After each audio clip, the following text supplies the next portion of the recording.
சர்ச்சை என்ன? அதாவது பெண்ணை தூக்கிட்டு போய் கற்பழிச்சிட்டனா இப்ப நீங்க நடந்துக்கிற விதம் எப்படி இருக்கு? விதம் எப்படி இருக்குன்னு சொல்லுங்க. எப்படி இருக்குன்னு சொல்லுங்க. விதம் எப்படி இருக்குன்னு சொல்லுங்க. விருப்பம் இல்லாம ஒரு பெண்ணை கடத்திட்டு போய் நீங்க வலுக்கட்டாயமா புணர்ந்தாதான் வன்புணர்வு வச்சாதான் அது குற்றம். நீங்க விரும்பி படுத்தா அதுக்கு பேர் என்ன? அதுக்கு பேர் என்ன சொல்லுங்க. 15 வருஷமா நீங்க இங்க பாருங்க, 15 வருஷமா நீங்க எல்லாரும் சேர்ந்து என்னையே, என் குடும்பத்தை, என்னை சார்ந்த எல்லாரையும் கற்பழிக்கிறீங்க, வன்புணர்வு செய்றீங்க. எங்க மனநிலை எப்படி இருக்கும்? ஒரு பொம்பளை அவ என்ன சொல்றானே நீ தெரியாம நீ பாட்டுக்கு போட்டே இருக்க. நான் இந்த இடத்துல அரசியல இவ்வளவு உயரம் இல்லாம என்னை பார்த்து பயமில்லைன்னா விடுவியா? நீ இவ்வளவு பேசுவியா? நான் சாதாரண சினிமா இயக்குனர், ஒரு திரைப்பட இயக்குனர்.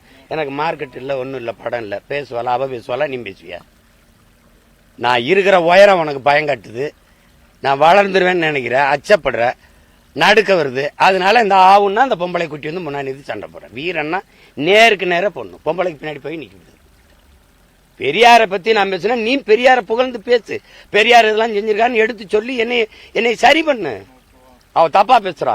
பெரியார் பாருங்க இவ்வளவு சாதிச்சிருக்கான்னு சொல்ல ஒண்ணு இல்ல, உனக்கு ஒண்ணு இல்ல. உன்னா இந்த அவதூறு, இந்த கேவலம், இந்த வாடகை வாயை வச்சு விசாரம் பண்ற ஒரு கூட்டத்தை வச்சிருக்க. அதை வச்சுக்கிட்டு பேச விட்டுக்கிட்டே இருக்கிறது. அவனுக்கு சம்பளம் மாசம். வேற பெரியார் பத்தி பேசுறதோட பின்விளைவு தான் இது நினைக்கிறீங்க? பல நேரங்களில் என்னை சமாளிக்க முடியலாம் கூட்டி வருவாங்க. இப்ப போனாலும் வச்சுக்கோங்க, சரியா 26 தேர்தலில் மறுபடியும் கூட்டி வருவாங்க. இந்த துயரத்துக்கு தான் வழக்க போட்டு முடிச்சு விடுங்கன்னு கொண்டு போனேன். ஆனா அது சரியா வரல. அது உங்களுக்கு தெரியும், உங்களுக்கே தெரியும். அதுல அழுத்தங்கள் திருத்தங்கள்லாம் இருக்குது.